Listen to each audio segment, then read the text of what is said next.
Morning guys. Today we're going to have a look at chemical bonding and Lewis diagrams. You will find this on page 63 in your textbook. Let's first go and look and recap what a chemical bond is.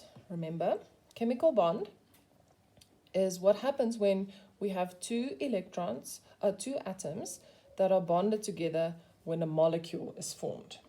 All right. What I need you guys to remember when you think of chemical bonding is that only the valence electrons are involved in the bonding. Now remember, in the previous session that we did, the valence electrons are the electrons on the outermost orbital of the atom. So let's, for example, take beryllium. So if you go and look at your periodic table, you will see that beryllium has 4 electrons. In other words, when you draw the atom, 1, 2, 3, 4 electrons, this is for beryllium, then the last 2 electrons, so the 2 valence electrons, those are the only electrons that will be involved in bonding when beryllium bonds with, let's say, oxygen, for example, to form beryllium oxide. All right. Now let's go back to this page. Where do we find the valence electrons in an atom? Remember guys, when you get your periodic table, you first go and number 1, 2, 3, 4, 5, 6, 7, 8. These numbers indicate the valence electrons. So these numbers at the top of each group indicates the valence electrons for those elements in that group. So all the elements in this group has only 1 valence electrons. All the elements in this group has 2 valence electrons, and so on and so forth.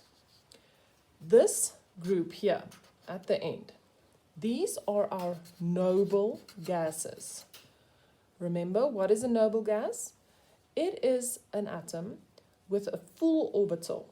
So let's go and draw neon, for example. So neon has 10 electrons. Let's draw neon here. Okay, 1, 2, 3, 4, 5, 6, 7, 8, 9, 10. So on the last orbital, 1, 2, 3, 4, 5, 6, 7, 8, we have 8 electrons. So neon cannot form another bond. So none of these atoms in this group can form any other bonds. Also helium can't. Helium only has 2 electrons. So when you draw your helium atom, helium only has 1 orbital. And remember, the first orbital can only hold 2 electrons. So helium has a full orbital, so he also cannot form any bonds. Remember, there has to be 8 electrons in the final orbital for the atom to be a noble gas. Or in the case of helium, it's only 2, so he is also a noble gas. All right, guys. So in the sheets that I put together for you guys, here at the bottom, you will see, it's more clear when you see it in color. You will see that I labeled the groups for you here at the top with the Roman numerals. 1, 2, 3, 4, 5, 6, 7, and 8. This is indicated as 0 because it cannot form any bond. All right. So now, let's go to the next page. Okay. Here I explained to you guys the noble gases. I explained this is group 8. Noble gases, none of them can form bonds. And here at the top, I put the group number for you guys. All right. To make it easier for you to go and fill in your valence electrons. So when you do this exercise here, and I ask you the amount of electrons, this is just to recap what we did last week as well. The electrons, remember, you find there in the atomic mass, it's the small number there at the top. So let's go and look at hydrogen.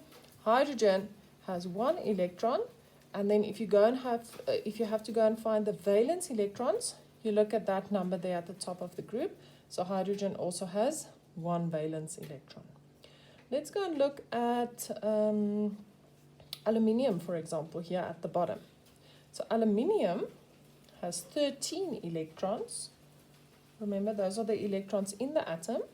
But aluminium is in group number 3, so it has 3 valence electrons. You can go and double check yourself by drawing the atom for yourself with its 13 electrons. So let's go and draw the aluminium atom. Remember, the first orbital can only hold 2. Everything after can hold 8. 1, 2, 3, 4, 5, 6, 7, 8. So now we're up to 10. We need 3 more to get to 13. So there we have 1, 2, 3 valence electrons. There's our 3. There's our 3. Okay. Now we take it a step further and we draw something that we call Lewis diagrams. Now, Lewis diagram, the only thing that it means is you take the symbol for the element and you go and draw the number of valence electrons in the form of small little dots around it. Look at this picture that I put in there for you guys. Okay. You will have to keep your periodic table close to you in order to do this. So let's say you have your periodic table here. And we ask you to draw the Lewis diagram for lithium. Then you simply write your lithium symbol.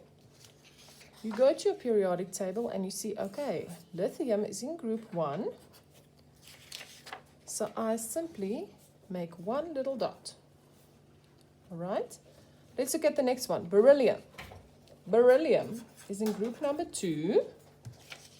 Look there, there's group 2, there's beryllium. Okay, so then you draw 1, 2 dots. Boron is in the 3rd group, 1, 2, 3 dots. So what happens if you have 5 dots? For example, nitrogen here. What's going to happen then? Let's go and draw nitrogen.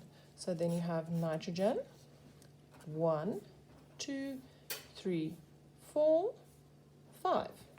So then you simply start pairing them up. Let's go and look at neon, for example, our noble gas again.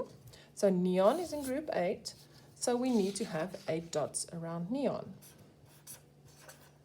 1, 2, 3, 4, 5, 6, 7, 8. And those are your Lewis dot diagrams that you draw of the atoms. And remember, in order to determine the amount of dots, you simply use the valence electrons of each of the elements in that group.